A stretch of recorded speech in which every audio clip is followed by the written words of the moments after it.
Et si je te disais que la descente de Adam et Hawa sur terre n'était pas une simple punition, mais le début d'un plan divin pour toute l'humanité? Imagine un instant. Un lieu parfait. Sans souffrance. Sans fatigue. Sans peur. Puis soudain, tout change. Allah leur dit qu'ils descendraient sur terre, qu'ils y vivraient un temps, qu'ils y trouveraient subsistance, mais aussi épreuve. Il leur annonça qu'il y aurait une guidance. Et que celui qui suivrait cette guidance n'aurait ni crainte ni tristesse. Ce n'était pas un rejet. C'était une mission.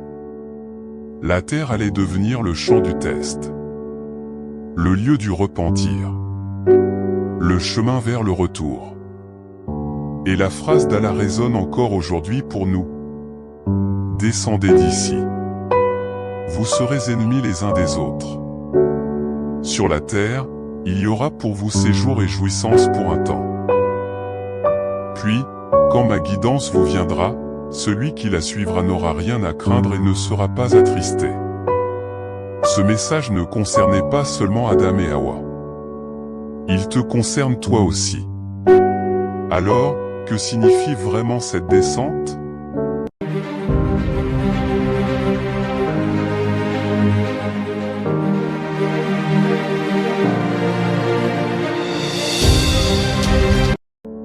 Lorsqu'Adam et Hawa furent envoyés sur terre, le contraste fut bouleversant. Hier encore, ils vivaient dans un lieu où rien ne manquait. Pas de fatigue, pas de faim, pas d'inquiétude pour le lendemain. Tout était offert, sans effort. Puis vint l'instant du changement. L'air n'était plus le même. Le sol n'était plus doux comme au paradis. Il fallait marcher, chercher, apprendre.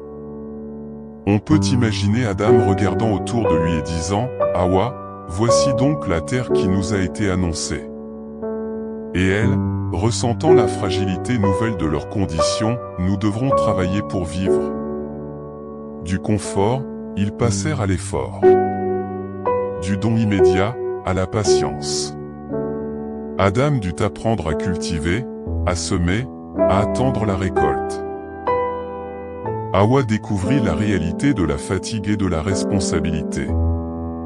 Chaque chose demandait action, chaque besoin exigeait initiative. Ce passage n'était pas seulement physique, il était intérieur. Ils comprirent que la terre serait un lieu de lutte et de croissance. Là où le paradis offrait la tranquillité, la terre exigeait courage, foi et persévérance. Après la descente sur terre, la réalité changea profondément pour Adam et Hawa. Rien ne venait plus sans effort. La nourriture ne se présentait plus d'elle-même, il fallait labourer, semer, arroser, attendre. Adam dut observer la nature, comprendre les saisons, apprendre la patience. Chaque graine plantée était un acte d'espoir. Chaque récolte, le fruit d'un travail persévérant. Il découvrit que la subsistance serait désormais liée à l'effort et à la confiance en Allah. Hawa, de son côté, connut la fatigue, la vulnérabilité et la douleur.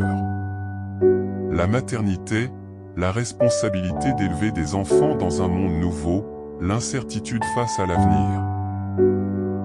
La terre n'était plus un lieu de repos parfait, mais un espace où l'on grandit à travers les épreuves. On peut imaginer leurs échanges au cœur des difficultés, « Nous devons patienter », disait Adam. « Allah ne nous a pas abandonnés », répondait Hawa.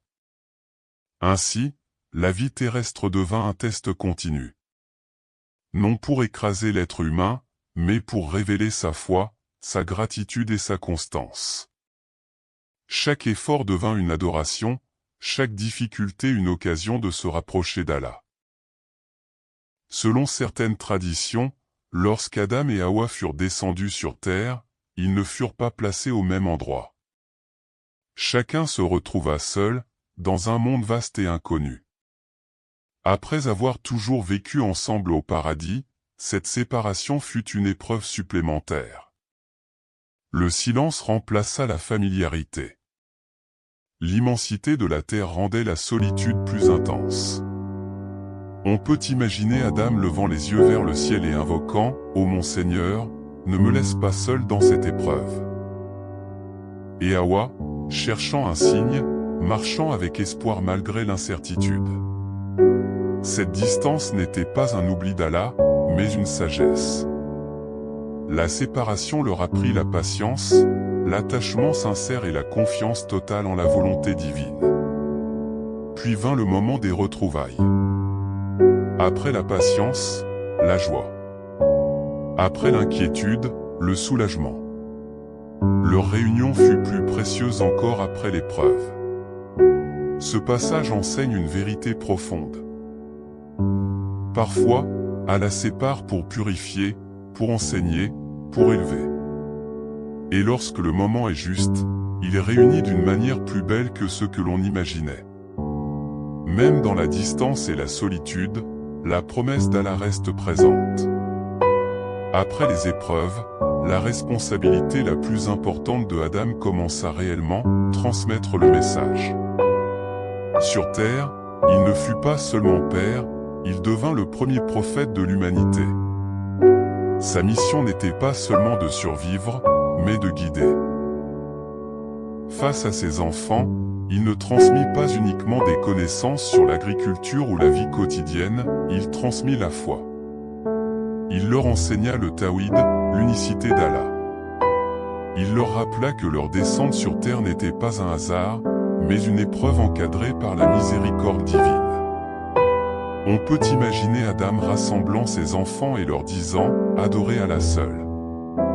C'est lui qui nous a créés, qui nous nourrit et qui nous fera retourner vers lui. Ne laissez jamais Shaitan vous égarer comme il l'a fait avec nous.